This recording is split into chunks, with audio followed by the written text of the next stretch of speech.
नकाब ड्रामे की अगली किस्त में आप देखेंगे कि ईमान को ज़ारा की बात इतनी चुभती है कि फ़ौरी तौर पर अपने वालिद को फ़ोन करती है अपने ख़र्चे के लिए पैसे मंगवाने के लिए कि मुझे 10-20 हज़ार चाहिए ताकि वो अपने खाने का ख़र्चा ख़ुद उठा सके, क्योंकि इसकी खुददारी को ठेस लगी थी ज़ारा की बातें सुनकर। इसीलिए तो जब ताई अम्मी खाने की टेबल पर इसे बुलाती हैं तो वो सबके सामने इनकार करती है कि मुझे खाना नहीं खाना, जिस पर ज़ारा जानबूझकर छेड़ती है, कोई बात हुई है क्या?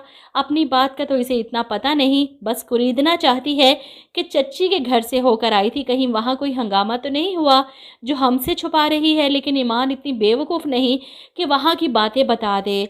वैसे आहत से मुझे इतने बड़े मजाक की उम्मीद नहीं थी, मुझे तो कल यही लगा था कि इसने सच बता दिया है। और जिस तरह ईमान मुकर गई और आहत भी मुकर गया, हैरत हुई कि जब सच वाकई में सामने आएगा तो ये कैसे घर वालों को फेस करेंगे।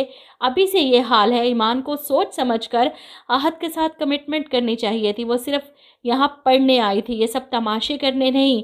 अब बहुत बुरी फंसेगी। वहीं तैमूर अलग इसे गलत समझ रहा था और अब तो तैमूर के दोस्त को भी अंदाज़ा हो चुका था इसका अफेयर चल रहा है ईमान के साथ। इधर आप देखेंगे कि अपने चचा का बिजनेस वाइंड अप करने के बाद दोनों बाप बेटा कब्रिस्तान जाते हैं, जहां पहले से ही बिलाल मौजूद था, अपने चचा की कब्र पर फातिहा पढ़ रहा था। इसे देखकर तैमूर को गुस्सा आता है। खैर ताया तो आगे होकर बिलाल से मिलते हैं। इधर आहद ईमान की ज़िद की वजह से ताई अम्मी से कहता है कि मैं ईमान को बाहर ले जाऊं खाने पर, अगर आप इजाज़त दें तो। जिस पर ताई अम्मी कहती है हाँ क्यों नहीं, ले जाओ, शायद घर का ना खाना चाह रही हो, कभी कभी दिल नहीं करता ना खाने का। अब ईमान इनकार करती है, लेकिन आहद ज़बरदस्ती से अपने साथ ले जाता है बाहर खाना खिलाने। ऐसे में वो ईमान से पूछता है कैसी क्या बात हुई, जिस पर ईमान झिझकते हुए बताती है मुझे आज तक किसी ने खाने का ताना नहीं दिया। ये सुनकर आहद हैरान होता है, खाने का ताना, क्या मतलब, ये ताना कहाँ से आ गया? ज़ारा से?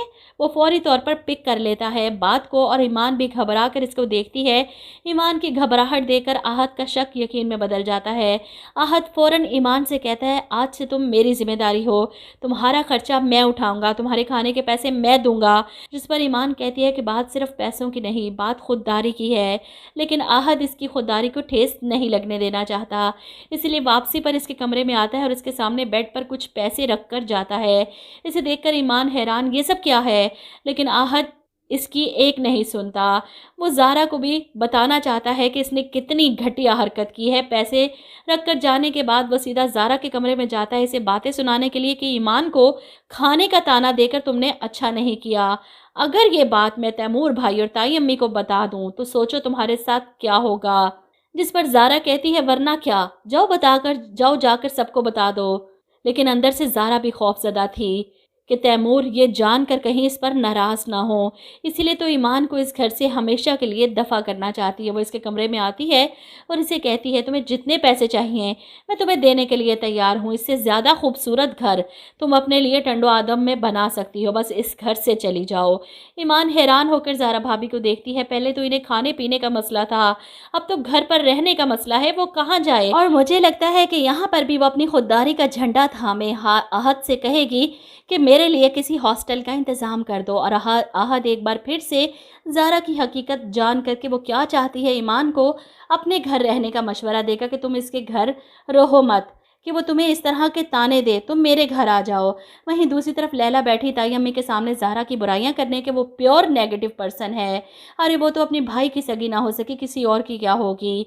ऐसे में ताई अम्मी से समझाती हैं कि तुम ठीक कह रही हो बेटा, सच को सच कहना अच्छी बात होती है, लेकिन ताकतवर के सामने कमज़ोर के सच का साथ देना अपनी कमज़ोरी की दलील होती है। ईमान ने मेरे दिल में एक जगह सिर्फ इसलिए बनाई कि जिस मौके पर बिलाल के साथ कोई खड़ा नहीं था, ना तुम ना ज़ारा, इस वक्त वो बिलाल के सच के साथ खड़ी हो गई। इसलिए ईमान मुझे अब इतनी अजीज़ है कि वो इस रिश्ते निभाना जानती है। इधर आप देखेंगे कि आहद के पैसे देकर जाने के बाद ईमान ये पैसे हक के साथ रख लेगी, क्योंकि आहद ने इसे अपनी जिम्मेदारी कहा है। ऐसे में बिलाल का फ़ोन आ जाता है और ईमान ज़ारा भाभी का गुस्सा बिलाल पर निकाल देती है। आपको मेरे लिए फ़िक्र करने की ज़रूरत नहीं है, मेरी फ़िक्र करने के लिए यहाँ तैमूर भाई और आहद मौजूद हैं। जिस तरह ज़ारा ने बिलाल को लेकर ईमान को ताना दिया था कि मेरे भाई को तो बख्श दो, इसको भी अपने जाल में फंसा रखा है, इसी वजह से ईमान अब बिलाल से भी रूड हो जाएगी। आखिर हैं तो वो ज़ारा के भाई ना। ادھر آپ دیکھیں گے کہ بلال ایمان کے پاس آتا ہے یہ بتانے کے لیے کہ زارا کو پتہ چل گیا ہے۔ یہ سن کر ایمان حیران، کیا پتہ چل گیا ہے؟